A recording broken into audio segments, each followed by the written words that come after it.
This time, it's all about suddenly one day, I wanted a checkerboard doll. Are you ready to face the fear?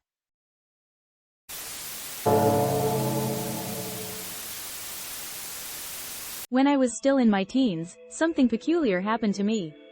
One day, out of the blue, I found myself craving a checkered doll. The desire was overwhelming, insatiable. A doll with a white kimono and a red belt, its face faintly blushed.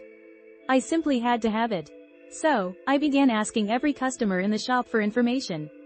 Where could I buy one? Was it possible to have one made to order? How much would it cost? I was determined to get my hands on it. After a few days, a woman at the shop asked me, "Do you truly want that?" It was as if scales fell from my eyes. Right, why did I even want a doll, especially a checkered one? Suddenly, the doll I had so desperately wanted meant nothing to me. But all the while we talked, behind the customer, a checkered doll seemed to glare at me. I couldn't tell if it was real or just my imagination playing tricks on me, and I eventually forgot about it.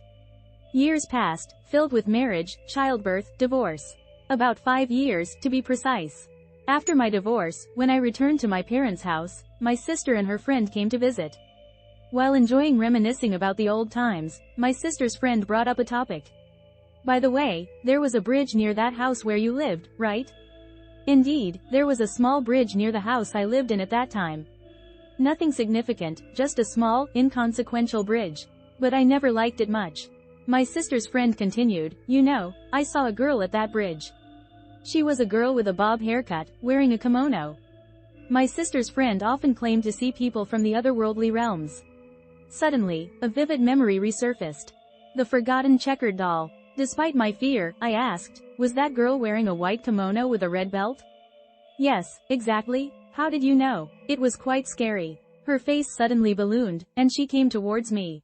I was certain then. It was the checkered doll I had suddenly wanted, the one the woman in the shop implied wasn't my own will, the one that glared at me spitefully before disappearing.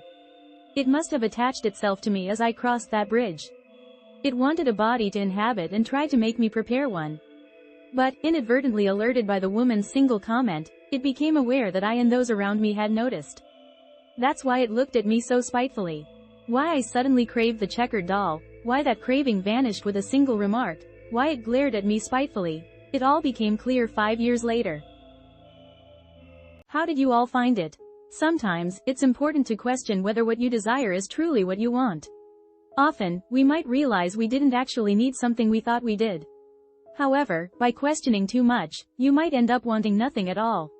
Let's try to clearly define what is and isn't necessary in our lives. This turned a bit into a self-help talk, didn't it? Until next time, good night.